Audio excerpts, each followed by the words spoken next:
Жамбыл Жабаев 1846-1945. Жамбыл қазіргі өзінің атымен аталатын облыс аймағында тау етегінде туған. Жамбылдың алғашқы ұстазы Сүйінбай ақын. Өткен ғасырдың 70-ші жылдары Жамбыл айтыстарға қатыса бастады. Өзінің бірінші арыз өлеңін ақын 1862 жылы шығарған. Осылай оның шығармашылық жолы басталды. Ресейдегі Октябрь революциясын Жамбыл бар ынтасымен қабыл алды. Осы кездегі оның көптеген өлеңдері Ленинге, революцияға, жас республиканың өмірінде болып жатқан өзгерістерге арналды. Ұлы отан соғысының басталуына ақын бір топ патриоттық өлеңдермен жауап беріп, бүкіл халықты жауыз басқыншылармен күресуге шақырды. Олардың ішінде Жамбылдың қоршауда қалған Ленинградты қорғағандарға арнаған Ленинградтық өлеңдерім атты өлеңі бар. Жамбыл өзі көптен күткен ұлы жеңісті көріп, 1945 жылдың 22 маусымында қайтыс болды. 1946 жылы Алматы облысында Жамбыл әдеби мемориалдық мұражайы ашылды.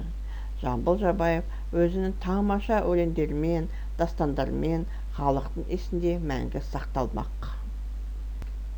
Жамбыл родился у подножия горы на территории области, ныне носящей его имя. Первым учителем Жамбыла был ақын Сүйінбай. В 70-е годы прошлого века Жамбыл начал участвовать в айтысах. Первую свою песню «Жалоба» ақын написал в 1862 году. Так начинался его творческий путь. Октябрьскую революцию в России Жамбыл принял с энтузиазмом. Многочисленные его песни этого периода были посвящены Ленину и революции, переменам, происходящим в жизни молодой республики.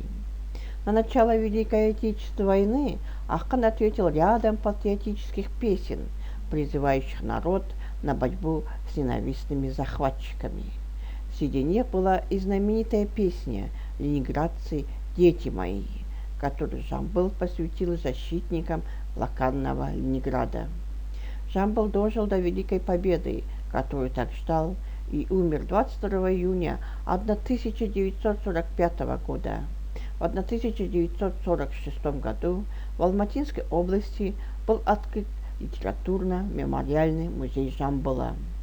Своими прекрасными песнями и поэмами Жамбыл Жабаев навсегда оставил о себе память в народе.